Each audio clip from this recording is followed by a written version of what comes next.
Assalamualaikum warahmatullahi wabarakatuh.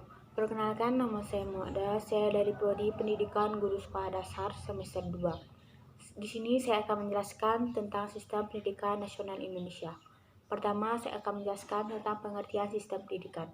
Sistem adalah suatu perangkat yang saling bertautan yang bergabung menjadi suatu keseluruhan. Pendidikan adalah suatu usaha sadar untuk menyiapkan peserta didik melalui kegiatan bimbingan, pengajaran, dan latihan. Komponen sistem pendidikan. Komponen pendidikan yaitu sebagai berikut. 1. Tujuan dan prioritas. Fungsinya mengarahkan kegiatan sistem. Hal ini merupakan informasi tentang apa yang hendak dicapai oleh sistem pendidikan dan urutan pelaksanaannya. 2. Peserta didik. Fungsinya ialah belajar. Diharapkan peserta didik mengalami proses perubahan tingkah laku sesuai dengan tujuan sistem pendidikan. 3. Manajemen atau pengolahan. Fungsinya mengkoordinasikan, mengarahkan, dan menilai sistem pendidikan. Komponen ini bersumber pada sistem nilai dan cita-cita yang merupakan tentang pola kepemimpinan dan pengolahan sistem pendidikan. 4. Struktur dan jadwal waktu. Fungsinya mengatur pembagian waktu dan kegiatan. Contohnya, pembagian waktu ujian, wisuda, kegiatan perkuliahan, seminar, dan kuliah kerja nyata. Kegiatan belajar mengajar dan program pengalaman lapangan. 5. Guru dan pelaksana. Fungsinya menyediakan bahan pelajaran dan menyelenggarakan proses belajar untuk peserta didik. 6. Alat bantu belajar. Maksudnya adalah segala sesuatu yang dapat digunakan untuk mencapai tujuan pendidikan, yaitu berfungsi untuk mempermudah atau mempercepat tercapainya tujuan pendidikan. Contohnya, lab, buku, papan tulis, peta. 7. Fasilitas. Fungsinya untuk tempat terselenggaranya proses pendidikan, contohnya gedung dan laboratorium beserta pelengkapannya. 8. Teknologi. Fungsinya memperlancar dan meningkatkan hasil guna proses pendidikan, yaitu dimaksud dengan teknologi ialah semua teknik yang digunakan sehingga sistem pendidikan berjalan dengan efisien dan efektif. 9. Pengawasan mutu.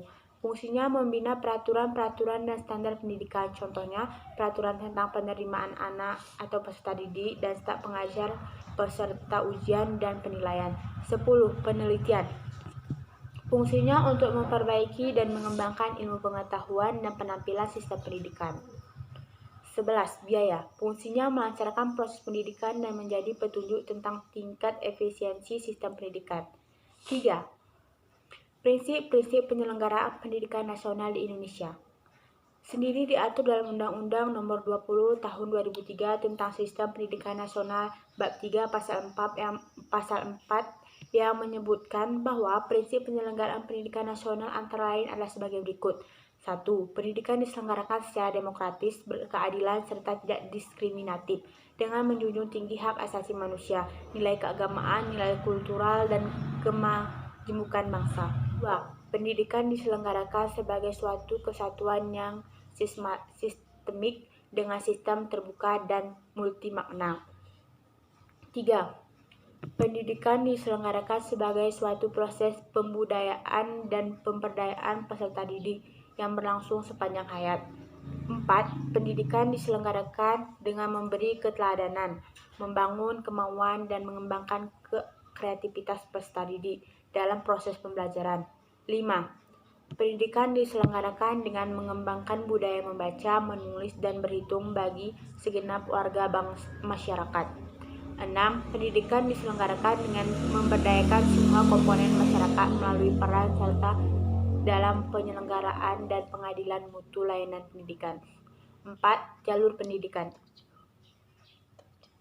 Jalur pendidikan adalah wahana yang dilalui peserta didik untuk mengembangkan potensi diri dan suatu proses pendidikan yang sesuai dengan tujuan pendidikan. Jalur pendidikan ada 3, yaitu pendidikan formal, pendidikan non-formal, dan pendidikan informal. Mungkin hanya ini yang dapat saya sampaikan. Kurangnya lebih saya mohon maaf. Assalamualaikum warahmatullahi wabarakatuh.